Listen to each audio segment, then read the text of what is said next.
The first sound was silence. Then the glow. 2:13 a.m. A notification from her company account.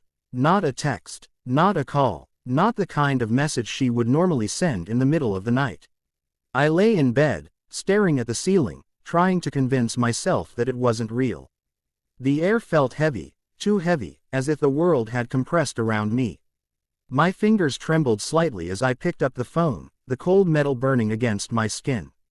Subject: contract termination notice. I froze. Her company, Zenith Holdings. The company we had built together, or so I had thought.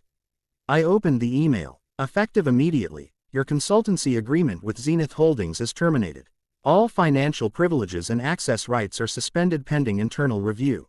The words seemed to come at me from a void.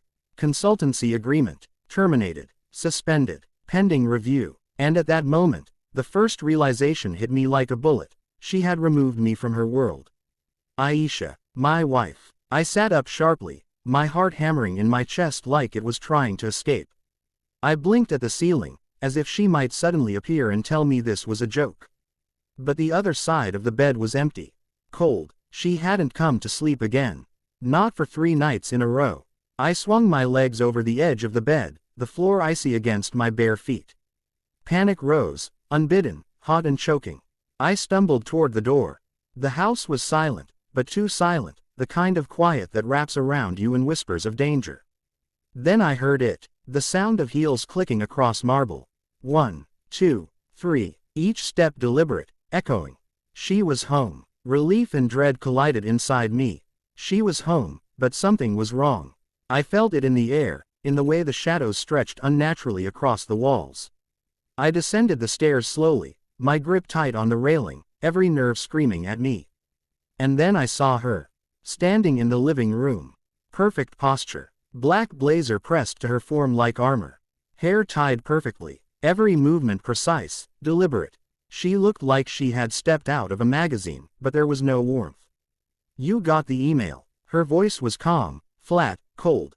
Not a question, a statement. I stopped mid-step. My chest felt hollow. Aisha, what is this? My voice shook. She finally turned fully to face me. And in that instant, I realized I was looking at a stranger. The woman who had promised me forever, who had whispered love in the dark, who had let me in, was gone. I ended your contract. I blinked, not comprehending. Contract. You're my wife. My voice rose. We built this company together. You were compensated for your contributions, she interrupted, calm as a surgeon. My chest tightened painfully. I'm your husband, I said, the word trembling out of me. Don't you see what that means? She tilted her head slightly, almost as if considering whether to acknowledge me as a person. Then she spoke, each word deliberate. That's separate. I shook my head. Separate. What does that even mean? She reached into her bag and pulled out a thick folder, walking toward me. Each step echoed, hammering through my chest. Read it, she said. Everything you need to know is inside. I took it with trembling hands. The weight of paper felt heavier than lead. I opened the folder. Pages of legal documents, termination clauses, access revocations, detailed, precise, merciless. And then, a line that made my stomach fall out. Joint accounts temporarily frozen pending internal investigation. You froze my accounts, I whispered, disbelief cracking my voice. No, she corrected softly. Company-linked assets only. That's everything I have, I shouted. Everything. You'll manage, she said, calmly, almost dismissively. I stared at her. The woman I had loved, who had made me feel invincible, now looked at me as though I were already gone. Why are you doing this? I demanded. Her lips pressed into a thin line. You wouldn't understand. Then make me understand. She shook her head, a sad, deliberate gesture. I can't. Her words hit harder than any blow.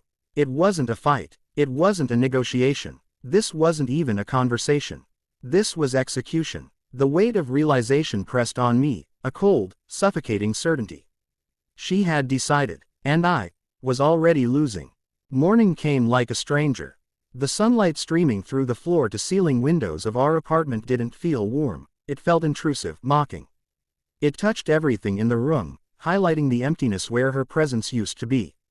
My side of the bed was cold, untouched. She hadn't slept here, hadn't looked back, hadn't whispered anything. I sat at the kitchen table, my laptop open, my phone in my hand, and I refreshed my banking app again and again. Each time, the same cruel result: access restricted. I tried another app, declined. Another, blocked. Every single account frozen. Systematic, precise, absolute. I pressed my head against the table, tasting the cold wood on my lips. The reality of it all sank into me in layers, heavy and suffocating. The woman I had trusted completely, my wife, the person whose touch used to calm my heart even in the darkest moments, she had stripped me from my life as cleanly as a surgeon removing a tumor. I looked around the apartment. Every photo, every memory, every small token of our life together suddenly felt tainted, distant, almost theatrical. Had any of it been real? Or had I been a character in her meticulous play? The phone vibrated. A message. I jumped. Her name didn't appear. Just an unknown number. If you want the truth, meet me tonight, 6 p.m. Don't tell her. My fingers froze above the keyboard. I stared at the words. My heart hammered, my mind racing in a chaotic spiral of fear, curiosity, and anger. Who was this person? What did they know? And, most dangerously, what had I stepped into without realizing? I typed cautiously. Who is this? The reply came almost immediately. Someone who knows her. Someone who can help you understand. Understand. The word lingered like smoke in the air. I wanted to know. I needed to know. But knowing, I realized, could destroy me, or at least what was left of me. I put the phone down and ran my hands through my hair. Coffee didn't sound right. Food didn't exist in this orbit of panic and betrayal. I wasn't hungry. I wasn't alive. I was somewhere suspended between the life I had lost overnight and the dangerous unknown that now called me. I tried calling her, my wife. My heart sank as it rang. 1 ring, 2 rings, 3, then straight to voicemail. Stop calling. This is business. I dropped the phone onto the table, disbelief cracking my voice. Business, I whispered, laughing bitterly. You don't treat your husband like business. You don't. Another message appeared, almost immediately. That's where you're wrong. The cold finality in those words made my chest ache. It wasn't personal. It wasn't emotional. It was calculated, sharp. And then another notification. The same unknown number. Meet me. If you want answers, come tonight. I stared at the screen, the light from my phone painting my face in shades of fear and resolve. I realized, in that moment, that the woman I had loved might never have been who I thought she was. And maybe, losing her, even now, was not the worst thing that could happen. Because tonight, I would step into a world I didn't understand. A world where the person I loved might not even exist anymore. And I would need every ounce of courage I had left to survive it. By 6 o'clock, I was parked a block away from the location the unknown number had sent. An old, almost forgotten restaurant tucked in a narrow alleyway. Its paint was peeling, the sign flickering in broken neon.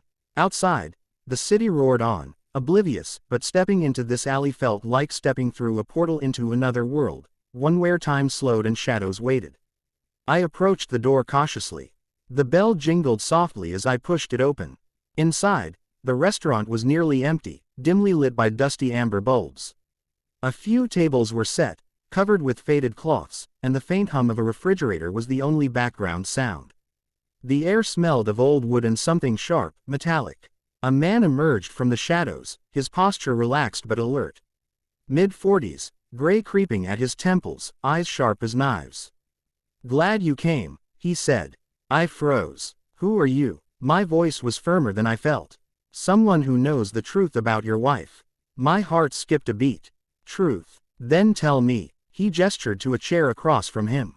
I stayed standing. I'm not sitting, I said. Not until I know something real.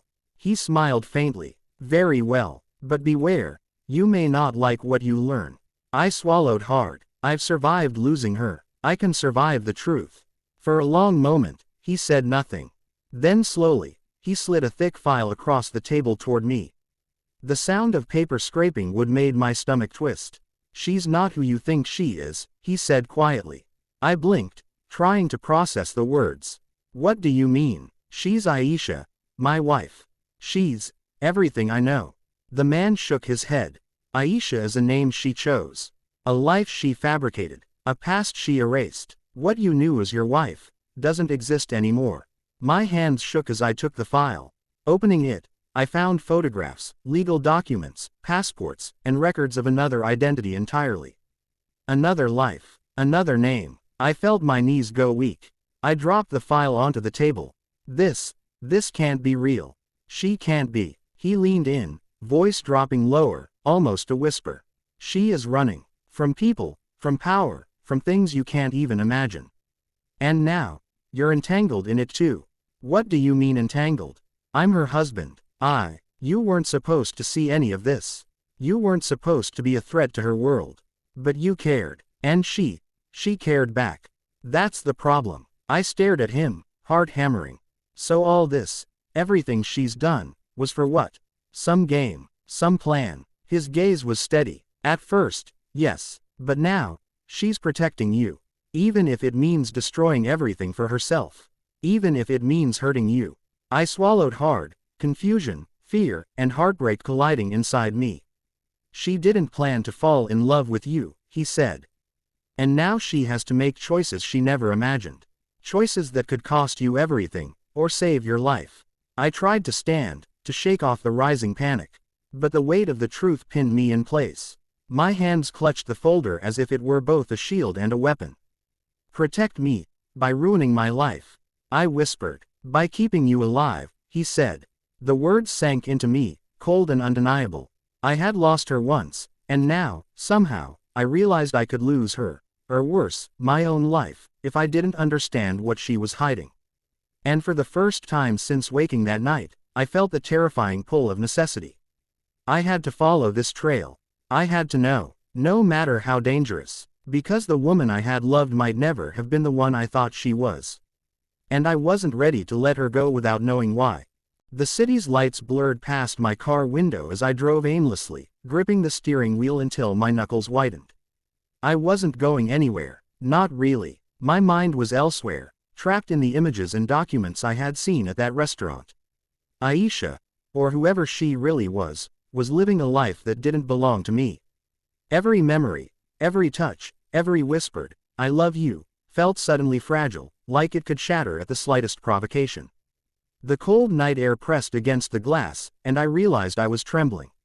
Not from the temperature, but from the realization that the woman I had built my life around had been hiding everything. I tried calling her again. No answer, not even a voicemail this time. The only sound was the persistent hum of the engine and the occasional car passing by on the deserted street. And then my phone buzzed. An unknown number. The same one from last night. If you want to survive, stop following the trail blindly. Tonight, everything changes. My heart raced. Survival, not understanding. Survival. I typed, my fingers shaking. Who are you? The reply was almost instant. Someone who sees the cracks she leaves behind. Someone who can help you. I swallowed hard. Cracks. She wasn't invincible, then. For the first time, a dangerous hope stirred inside me. If she was vulnerable, if she had enemies, if she had a past, maybe I could finally reach her. Maybe I could understand her. Or maybe, I could destroy myself trying. I took a deep breath, trying to steady my nerves. I remembered her face the night she handed me the contract termination email. Cold, detached, precise. The woman I had loved had been replaced by someone I didn't recognize. Someone I didn't know. I drove through the streets, my mind racing through every conversation, every touch, every intimate confession we had shared. Had it all been a lie? Or had the lie simply swallowed the truth?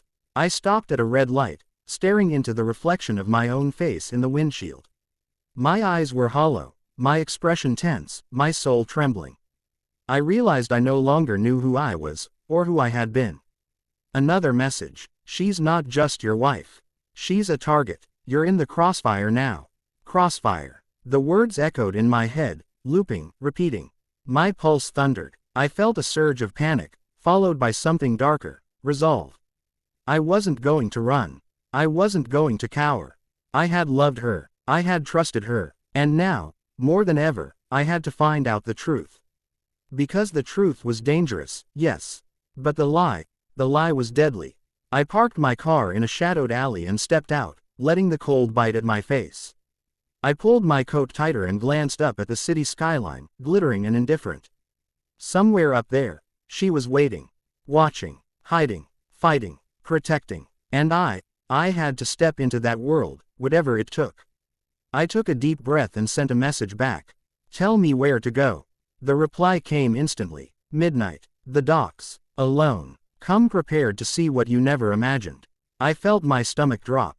Docks. Alone. Midnight. It sounded like a trap. It sounded like a death sentence. But most of all, it sounded like her. And I knew I couldn't stay away. Because survival didn't matter if I didn't face her. And love had never been about comfort. It had always been about risk. I started driving again, the city lights fading behind me, the shadows growing longer, the unknown waiting patiently for me at the docks. And I realized I was no longer just a husband. I was a man entering someone else's war. The docks were silent, except for the gentle slap of waves against the old wooden pilings. Moonlight spilled across the water, cold and silver, reflecting off the rusted metal of shipping containers and the occasional stack of crates. Fog drifted lazily, curling like fingers across the concrete. Every sound, the distant horn of a cargo ship, the scuttling of rats, echoed sharply in the night, making my pulse pound even harder. I parked a few meters away and stepped out, my boots crunching against gravel. The air smelled of salt and oil. My hands were clammy, my heart hammering not just from fear, but from the knowledge that I was about to face her again, the woman I had loved, the woman who had destroyed my life overnight, the woman I might not even recognize anymore. And then I saw her. She stood near the edge of the pier, her silhouette sharp against the moonlit water. Black coat pulled tight around her, hair falling in perfect waves, hands tucked into her pockets. Her posture was tense, vigilant, aware. She was beautiful, yes, but there was danger in her stance, an aura of someone trained to survive, someone I could no longer claim as mine. Aisha, I said, my voice cracking. She didn't turn immediately. Then slowly, deliberately, her head tilted, and her eyes met mine. Cold, calculating, vulnerable all at once. You shouldn't have come, she said softly, the wind catching strands of her hair. Why not? I demanded, stepping closer. Why not? I need to know the truth. I've been frozen out, pushed aside, stripped of everything, and you just... I had to protect you, she interrupted sharply. I warned you before. I told you to stop digging. This isn't your world, not my world, I shouted, anger rising. You're my wife. Everything I thought I knew about my life, about us, was a lie. Her gaze softened for just a fraction of a second, and I thought I saw the woman I had loved peek through the mask. But it vanished as quickly as it came. I never lied to hurt you, she whispered. I lied to survive, to keep you alive. I laughed bitterly. Alive? You call this alive? My voice trembled. My accounts are frozen. My life is over. My trust is gone. And you're calm. You're calm after everything. She stepped closer, the distance between us shrinking. Because if I panicked, if I let you see fear, you wouldn't survive. And you don't understand. You've never seen the forces I'm running from. I stared at her, trying to parse her words. And then it hit me. She wasn't the woman I married. Not really. Not fully. She was someone else. Someone trained, someone powerful, someone dangerous. And you expect me to just trust you? I asked, my voice low, trembling. You already do, she said, eyes locking onto mine. Even now, you're standing here. Even now, you're willing to walk into danger for me. That's how I know you're the only one I can trust. The wind picked up, cold and biting, whipping the edge of her coat around her legs. I could see the tension in her shoulders, the tight set of her jaw, the faint tremble in her hands. For the first time, she wasn't invincible. She was human, vulnerable, fearful. I don't care about invincible, I said. I care about you. I care about the woman I married, or at least, the woman I thought I married. Her eyes glistened with unshed tears. The woman you married is gone. And I'm the one who replaced her.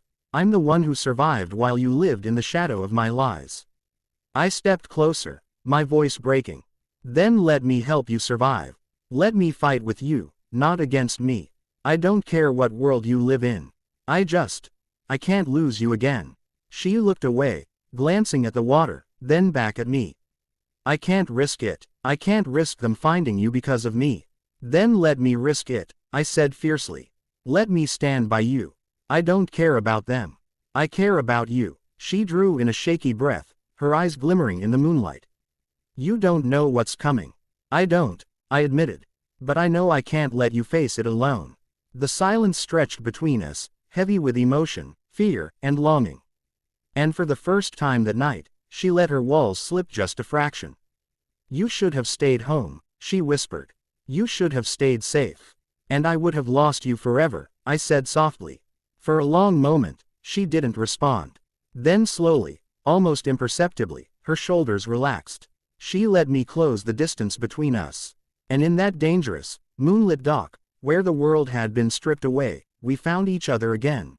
Not as husband and wife, but as two people standing on the edge of a storm, ready to face whatever came next. But the storm wasn't done with us yet. Because somewhere in the shadows, forces we couldn't see were already moving. And our fragile reunion was only the beginning of a night that would change everything.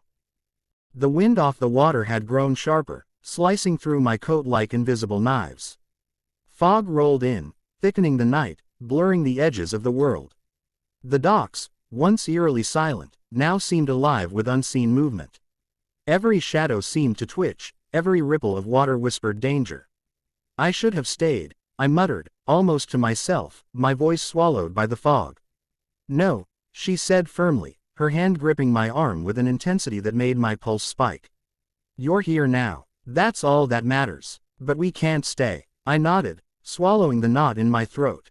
Then let's go. She started walking, every step precise, eyes scanning the darkness.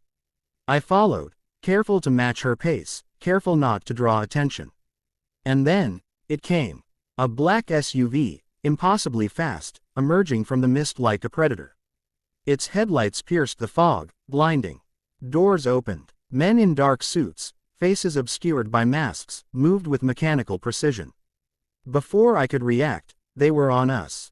One shoved me violently against a crate. My head hit metal. Stars exploded across my vision. Where is she? One barked. I don't know. I gasped, trying to lift my head, my body trembling. You're lying. Another shouted, swinging. Pain exploded across my side as a fist connected. I fell hard, scraping my palms against the rough concrete. Stop. The voice was sharp, clear, unmistakable. She stepped between me and the attackers, her presence commanding the space like a hurricane contained in a single figure. Leave him, she said. One word, calm, absolute. The men hesitated, then, almost instantly, retreated. Like soldiers trained to obey only her command. I sank to the ground, gasping, chest heaving. My vision blurred with adrenaline and fear. She knelt beside me, her eyes scanning my injuries with an intensity that pierced deeper than any blade. Are you hurt? I'm fine, I whispered, but the tremor in my voice betrayed me. You're not, she said softly, almost a whisper, but there was steel beneath it. And you shouldn't be. You shouldn't have been here. You shouldn't have gotten involved. I tried to stand, but my legs wobbled. She reached out, steadying me. Her hands were warm, strong, grounding me. And yet, the warmth was tainted by fear, by urgency, by the knowledge that our enemies were out there, unseen, waiting. Tell me, I said, voice shaking. Why is this happening? Who are they? Her gaze darkened, and she pulled a folded folder from her coat pocket, the same one I had seen at the restaurant. She opened it, revealing photographs, documents, maps, names I didn't recognize. They're after me, she said, voice low. I've spent years covering my tracks, hiding my real identity. I thought I could keep you safe, but you found out. And now, they know you exist. I stared at her, heart pounding. Then why didn't you tell me? Why let me get involved? Because I wanted to protect you, she said, voice breaking for the first time. Tears glimmered in her eyes. I thought keeping you in the dark would keep you alive. But now, I've failed. I reached for her hand. You didn't fail. We survived together. Whatever this is, we face it together. She shook her head slowly. You don't understand. They're not ordinary people. They won't stop until everything I've built, and everyone I care about, is gone. I looked at her, the woman I had loved and lost, standing defiant against invisible forces, and realized something profound. I didn't care about the danger. I didn't care about the odds. All I cared about was her. I'm not going anywhere, I said firmly. Even if it kills me. Her eyes softened, just for a heartbeat. Then, you truly are the one I can trust. The fog thickened, shadows shifted. The docks, once a place of silence, now felt alive with unseen threats. But in that moment, as we stood together, adrenaline and fear binding us, there was a strange clarity. We were no longer just husband and wife, or whatever we had been. We were two people on the edge of a war, standing together against impossible odds. And the storm that had destroyed our old lives was only beginning. The warehouse loomed ahead, a cavernous structure swallowed by shadows and mist. Its broken windows glinted faintly in the moonlight, like eyes watching. Every instinct screamed at me to run. Every thought told me this was madness. And yet, I followed her. She moved silently, like a predator who had spent years perfecting survival. Her eyes flicked to the corners of the building, scanning, calculating. I tried to keep up, my breath coming in ragged gasps, my heart pounding in my ears. Inside, the air was thick with dust and the smell of oil. Shadows clung to the rafters, and the silence was so complete that every footstep echoed like a gunshot. She led me to a small office at the far end of the warehouse. A single lamp cast a circle of light over an old, worn desk. She gestured for me to sit. I need you to see something, she said, her voice low, tense. I watched her carefully. Her hands trembled slightly as she opened a hidden compartment in the desk. Inside was a series of photographs, files, and a small USB drive.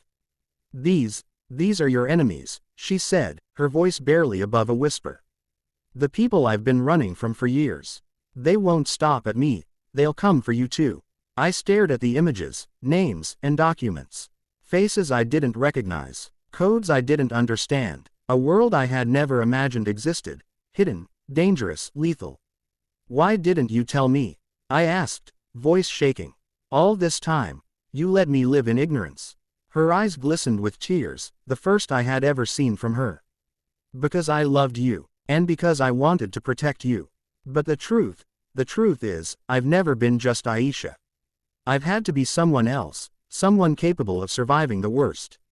I've had to lie to you. To everyone. I leaned back, absorbing her words. Shock, fear, and betrayal collided inside me. You're saying, all those years, it wasn't real. No, she said firmly. It was real, but it was dangerous. And now, they know you exist. And that makes you a target. I had no choice but to freeze your accounts, cut you off, to make you invisible. I felt my chest tighten. Invisible. That was how she saw me. Not as her husband, not as her partner, but as someone who needed to disappear to survive. Then, all this, I said, gesturing to the files, all of it, it's been for you. For us, she nodded, her hands trembling. I thought I could keep you safe by pushing you away. But I was wrong. And now, I need you to trust me. To stay alive, to survive this with me. I swallowed hard, the weight of the night pressing down. I don't know if I can. This is too much. No, she said softly, stepping closer. You can. Because you love me, and because I love you. And sometimes, love means standing together even when the world wants to tear you apart. I looked at her, at the vulnerability and strength intertwined in her gaze, and felt a surge of emotion I couldn't control. Fear, anger, love, desperation, all crashing into me at once. I don't care about their world, I said, voice firm. I care about you. Whatever it takes, I'll face it. Her lips trembled. Then, we fight together. And in that moment, the air shifted. Shadows moved in the corners of the room. The warehouse was no longer silent. We weren't alone. Figures emerged from the darkness, masked, armed, precise. My heart lurched, but I felt her hand tighten around mine, grounding me, anchoring me. We fight together, she repeated. And for the first time that night, I believed it. Even as the danger closed in, even as the storm raged around us, even as our lives hung in the balance, we were no longer just a husband and wife. We were partners. allies. Two souls standing together against impossible odds. And whatever came next, we would face it side by side. The first rays of dawn touched the horizon, casting a fragile gold across the warehouse's shattered windows. The night had been a blur of shadows, gunfire, and near misses, each second carved into my memory like fire. We were still standing, somehow, bloodied, bruised, exhausted, but alive. She knelt beside me, helping me steady myself. Her hands were trembling slightly, her black coat torn in places. Her eyes met mine, dark with exhaustion but shining with relief. For the first time, I saw the woman I had fallen in love with, the real her, stripped of all the walls, the masks, the lies. I thought I'd lose you tonight, I whispered, my voice raw, hoarse from adrenaline and emotion. You didn't, she said, leaning closer. Her forehead pressed against mine. Because you didn't let go. You stayed, even when I tried to push you away. Even when I tried to make you invisible. I closed my eyes, letting the weight of the night wash over me. All the fear, all the heartbreak, all the betrayal, the crushing loneliness of being frozen out of my own life, faded slightly under the warmth of her presence. You saved me, she whispered. No, I corrected softly, shaking my head. You saved me, by surviving, by letting me fight with you, by letting me in, even if it was dangerous, even if it almost killed us both. She smiled faintly, the tension in her shoulders easing. I was so afraid that you wouldn't understand, that you'd hate me for what I did. I could never hate you, I said, my hand cupping her cheek, feeling the warmth, the reality, the fragility of her. I love you, and nothing could change that. Not contracts, not secrets, not danger, not even fear itself. She closed her eyes, leaning into my touch. I never wanted to hurt you. I only wanted to protect you. I know, I said. And I forgive you, not because I have to, but because I can't imagine my life without you. Not after everything. We stayed like that for a long moment, the early light painting us in gold and shadow. Around us, the remnants of chaos, the broken crates, the smoldering fires, the distant sirens, were just background noise. All that mattered was that we were together, breathing, alive, and whole in a way we hadn't been for a long time. She pulled back slightly, eyes searching mine. Promise me something, she said. Anything. Promise me that we'll never let the world, or secrets, or fear, come between us again. I smiled, the first genuine smile in hours, perhaps days. I promise. Her lips found mine in a soft, lingering kiss, the kind that heals wounds deeper than flesh, the kind that stitches together broken trust and fragile hearts. And for the first time in what felt like forever, I believed in us. Truly, completely. The sun rose higher, flooding the warehouse with light, chasing away the shadows, revealing a world that felt dangerous, yes, but also filled with possibility. We stepped outside together, hands intertwined, battered but unbroken. Each step was a reclamation, not just of life, but of love, trust, and the courage to face whatever came next. And as the city awoke around us, I realized something profound. I had been frozen out, cast aside, and yet, here I was, alive, standing beside the woman I loved. Stronger, wiser, and more connected than ever. Whatever storms the future held, whatever dangers awaited us, we would face them together. Not as a contract, not as a transaction, but as two hearts who had been tested, broken, and rebuilt, united in a love that no force on earth could ever erase. And in that golden dawn, for the first time in a long time, I felt free.